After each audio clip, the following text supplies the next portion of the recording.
cowboy romance story. His hand slipped, and everything changed. The storm rolled across the Wyoming plains like a wild animal, snarling and tearing at anything in its path. The ranch lights flickered, the wind howled, and the air smelled like dust and danger. Clara Bennett pressed her palm against her bleeding arm, stumbling through the barn doors. She had been helping deliver feed when a rusty wire snapped, slicing a deep cut across her skin. She tried to ignore the pain, but the world spun as she leaned against a bale of hay. That's when she heard the heavy footsteps. Clara. The deep, gravel-rough voice belonged to one man, Colt Walker, the quiet, intimidating cowboy who ran the Walker Ranch.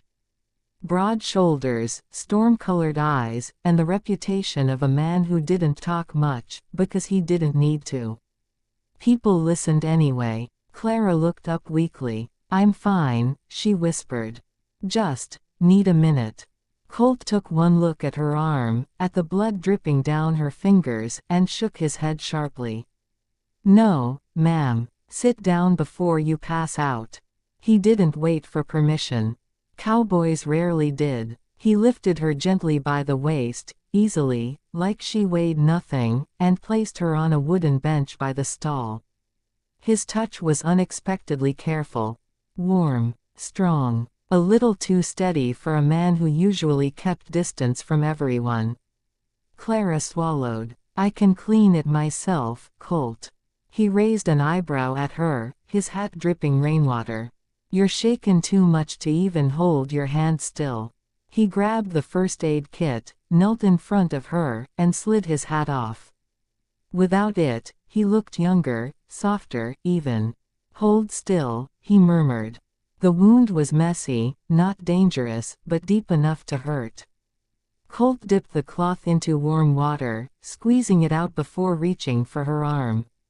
"It's gonna sting." "It's okay," she said. "I'm tougher than I look." "Never said you weren't," Colt replied, a tiny smirk tugging at the corner of his mouth. Clara sucked in a breath as he began cleaning the cut. His fingers were gentle but firm, the way a man learns to be after years of handling frightened horses and stubborn cattle.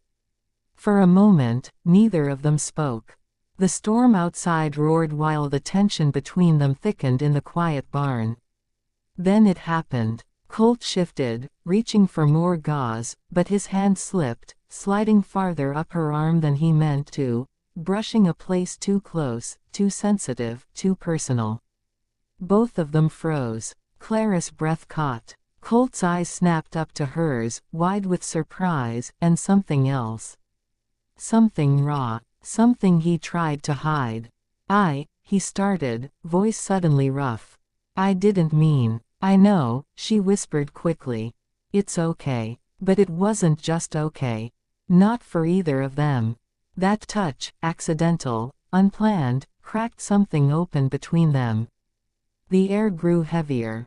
Her heartbeat pounded in her ears, not from pain, but from the closeness of a man she had tried very hard not to fall for. Colt cleared his throat, returning to the wound, but his voice had lost its usual steady calm. "You scared me," he muttered. Clara blinked. "You scared? You were losin' blood. Anyone'd be scared." "No," she said softly. "You meant me, specifically." Colt hesitated, then wrapped her arm carefully in a bandage. "I don't like seein' you hurt," he admitted quietly. "Not you." For years, Colt Walker kept everyone at arm's length, ever since the accident that took his father and left Colt running the ranch alone. But Clara, she slipped into his life without asking. Helping in the barn, cooking for the workers, laughing, even when he didn't. And somehow, without meaning to, she became a place his heart rested. Clara looked down at his hands, big, rough hands that held her arm. Like she was porcelain. "You're shaking," she said. Colt glanced at his fingers. "Storm's cold." But they both knew the storm had nothing to do with it. He tied the final knot on the bandage, then exhaled slowly. "You're patched up," he murmured. But you need rest. I'm fine. You're pale, he said. And you're stayin' in the cabin tonight. What? Colt, no, I can drive home. Not with the storm. Not with that arm. No way. His tone left no room for argument. But it wasn't the command that startled her. It was the concern. Real. Bare. Unhidden. The cabin was warm, lit by the glow of a stone fireplace. Colt helped her inside, guiding her to the old leather couch. She watched him remove his coat, toss it over a chair, and kneel to check her bandage one last time. "You always take care of everyone like this?" she asked. "No," he said simply.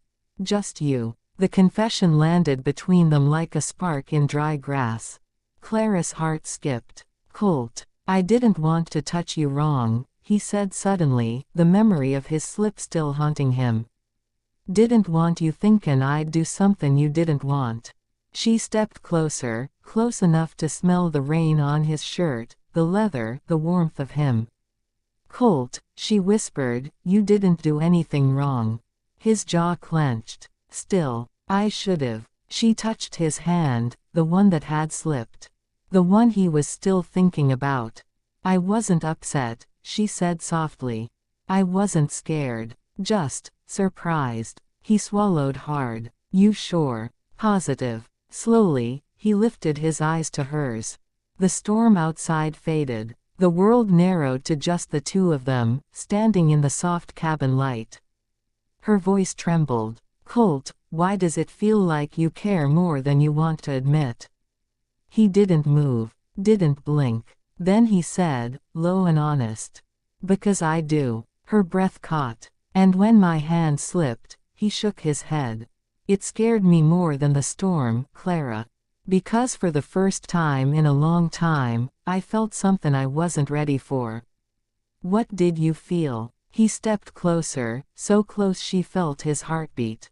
"You," he whispered. And for the first time ever, Clara knew the cowboy wasn't running from the storm. He was running from his own feelings. Feelings that just found their way home.